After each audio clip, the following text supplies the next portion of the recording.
Kung dunay buhat og proposal diha kanimo, dunay ingon tigbaylo ba? Nga tagaan kaniya, pakan-o kaniya sa labing-laming sudan sa kalibutan, tagbawon jud kaniya sa imong gusto, sa kondisyon lang nga ang imong ibaylo mao ang imong panimalay ihatag ngadto kaniya. Siguro ko way tao nga sagtog pangisip nga mahingon mo sugot niya na kaon lang kagalmi ka diyot nga mawa imong balay. Wa gyud in his sane mind, nobody will do that. Pero magsuon ka malandong ka ba sa paghitabo sa kalibutan karon, no? Nga ang tao, no? Dalitan lang sa gitawag na itong kahilayan, the pleasures, the wealth, the charm nga naa sa kalibutan. Daghan jud kaayo nga musugot ni ini. Bisa pa it means nga ibaylo nila ang giharian sa langit, nga ilahag yung tinuod nga panimalay. Matigdan nimo, many would sell their soul tungod lang sa kalipay lumalabay pleasures, and then they give up on the sweet home with the Father. Muna yung kita po. Lahi kayo sa unang pagbasa, matigdan niyo ba? Nga usa ka inahan, di lang inahan. Siya, di lang ka inahan, ida niya ang kaisog sa amahan sa pagda siya mga anak. Pagtudlo. Bisag unsay may tabo si mong kinabuhi, timan you have to be faithful to the Lord. Timan gibuhat ka sa Ginoo. Gikan ka sa Ginoo. Timan ka para sa Ginoo. O ikaw para sa Ginoo. Whatever happens, kinahanglan jud ka na mabarug ka alang sa Ginoo. O kini iyang anak, no? Gihaylo pag-ayo sa kahari. Tagaan ni ka sa tanan. Tagaan kag may posisyon. Panggaong ka sa tanan. Isalikoy lang imong Diyos. Yang tubag niya, mao, dili ka na mahitabo. Kung paniya, wag yun mabot sa kunang-una, nga ang mga sugo sa akong Diyos, akong ikling, tungod lamang sa imuhang gusto. O siya namatay. Gipatay siya, pero gipili niya ang Diyos. Mga kayong kamalandungan nato ba? No? Sa itong kinabuhi ba? Kung sa ito ang sa ito ang kaika gayon alang sa gingharian sa Diyos, sa pagtuo sa sugo sa Diyos, labaw sa tanan. No? Labaw sa tanan. Diwa siya musugot sa hari ng kalibutana ang iyang tusto, ang hari yun sa langit nga tumas kibubuton. Mabitaw ang iyong pangutana ba? Kinsa may kahari sa mong kasing-kasing ngay mong simbaho. Butang bas kalibutan, imo bang kagulingon, imong gitaghari mga igsuon, kanang itawag na to, ang imong hangi gituman ang iya mga sugo. Imong gisunod iya mga sugo, imong gipuyo ang iya mga pulong. Kinsa may hari diha kanimo? Ang Ginoo may hari. Dinhi sa ibang ehilyo, ang mga tao dinhi nga gitagaan og sa kahari, nagpadag yung delegasyon kung pala di mi gusto nga ikaw maghari. Dili mi gusto. O kana mura makamatikot ta ba? Gusto ba kita nga si Kristo mo ay maghari nato? Gusto ba kita ang kinubuton matumas ng kinabuhi? Tanaw na to ko no. Siguro na ko na sa unahan, sa'yo mamalandog ka. Tungod kay makita na to doon, diba? Many people's mabaligya silang kalag just for a piece of gold. Wa yun. matidran nimo. Ug angay nga ng pamalandungan. Usa mo pag-ila na ikaw gitawag nato sunod mo ang Dios mo'y naghari sa imong kinabuhi. Mahimo lang na kung kituman na to ang iyang mga sugo. Mga sugo. Of course, kung hari siya, ang iyang kabubuton may matuman. Sa Ebanghelyo mga igsoon gipadayag diri ang kabubuton sa Dios. Diha ka nato. Kabubuton. Ang sambingay karon gipakilat sabot niya ang Dios murag ingon nato nga naghatag na nato misyon. Ang misyon, sugo og misyon kini. Kaya sa iyang misyon, gipiyalantan niya mga gasa. Gifted ta. Dati mga gasa kitantanan. Madakog magamay, pero naatay misyon o gigasahan ta sa Ginoo. Kung na, di gina sila malalis. Kamahisgol gini ka o gasa mga igsoon, kanala imong kinabuhi, kanala imong kahimtas kinabuhi, whatever you are, mauna imong gasa. O doon na kay gasa ba? Ingon ini, ang tao pagbuwas Ginoo, doon na sa unique kagasa, na imo ra gyud ugwa sa ubang nga lahi kayo. Kung dili nimo na tumanon ang imuhang gitawag to gasa, dili mo na gamiton imong gasa, doon na kakulangan ng kalibutanan. Doon na gyud. Doon na kay special mission kitang tanan. You're gifted. Kaya ikaw ra gyud makahimo.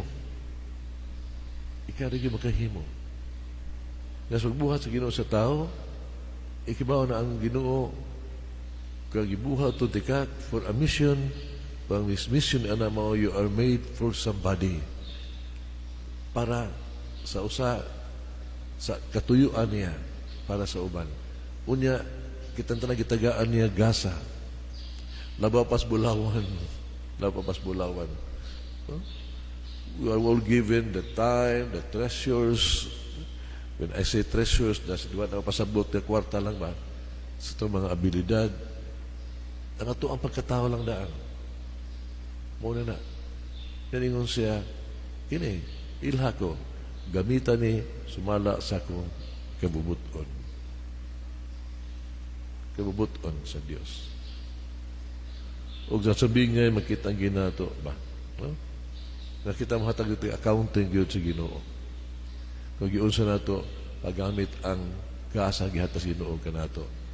Ang iyang sugo mao gyud kini nga gamiton nimo ni, no?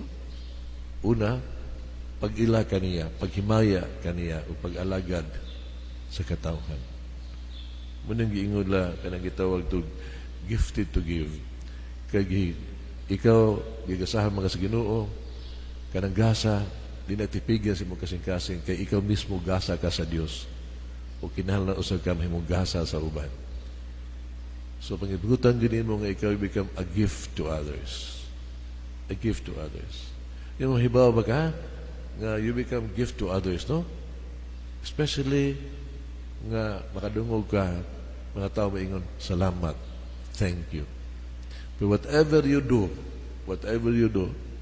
buhat ka butang, material nga butang, or word of serbisyo sa imong kinabuhi, or just as whatever it is, basta makadungog na ka nga, ang tao mingon, salamat, then you have become a gift to others. Nahibaw man ta, makabatigol kita na mahimuot ang Ginoo. Kaya nagpasabot ka na, kung ikaw doon na ibang taong salamat, sa ito ba something good nga kita na nadawat at tungod nimo, o ikaw sa nakabuhat kag maibutang. Gasa ka. Muna nga, kita, minahal kita sa Diyos. Because we are loved and we should be loving. Gigmahal man ta, ang pagpangga sa Ginoo ato sige paambit jud. Muna nga ambit man ta sa gasas Ginoo, nagitag atag kasing-kasing nga dunay kaluoy o gugma. Kana mga igsuon yung gasaha, ipaambit din sa uban. It shows gipasaylot ta sa Ginoo, gipangga ta sa Ginoo. So you are loved, beloved, and should be loved. Unang you are being blessed, you should be always a blessing to others. Pasabot ba?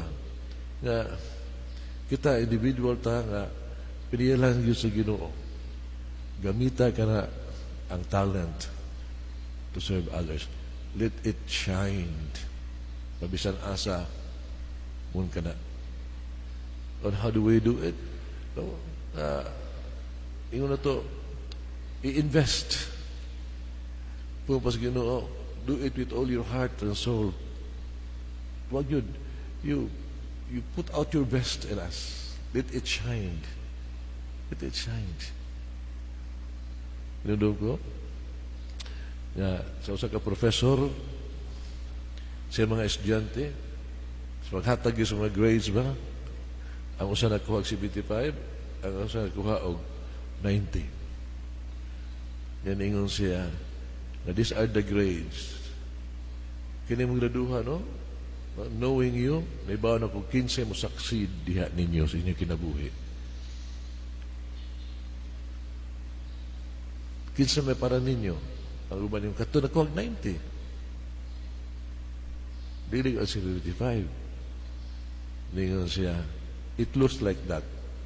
Kung kanakaila ka, aning tawhan na nakuha og 90, kining 75, mausab imuhang pananaw. Kaya kining 90, kining tawhana, gifted ni siya kayo. Gifted ni siya.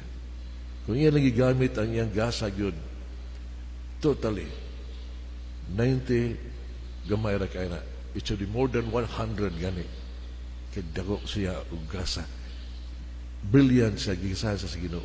Kining 75, mauna ni gasa sa Ginoo niya, mauna ni makain niya, pero she put out his best, total best, tanan yun.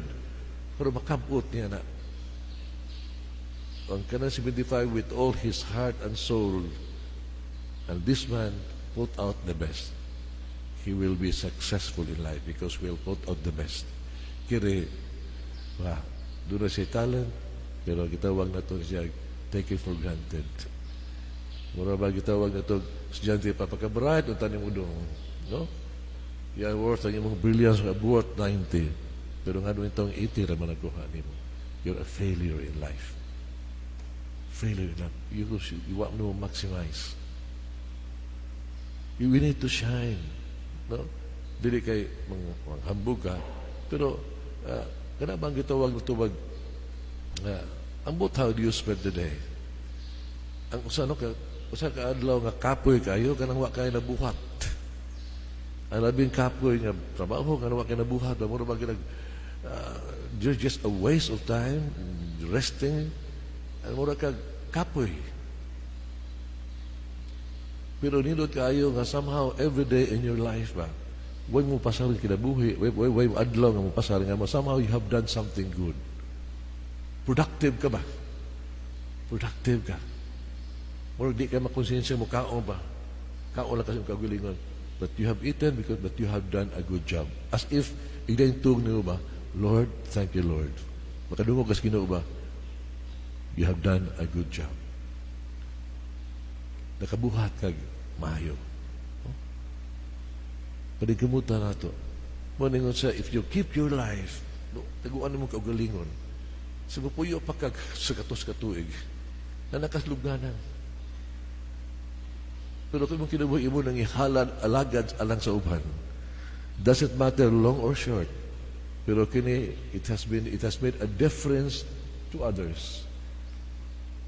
Sa imong katilingban, because you share, di kasi mong kasing-kasing, that is what matters. Mission accomplished ka na. Shine. I came across a story nga ang mga bato, dahil ng kalibutan, daghang ang bato, ang mga bato nagtanaw sa langit, nakita ng mga bituon nga hayag kayo. Ningon sila pa, kanino tunta nga kami makaadto sa ang lugaran. Nakadungog Ginoo siya, gusto mo maadto ang lugaran? Sige, mag-ilis mong lugar. Kami mo bato, at tumos taas, ang mga bituon anis ubos. Mga bato, pag abot sa taas, iruko na sa sila. Kaya ang sa ubos, nagsigang malang hapon. It doesn't matter who you are, where you are.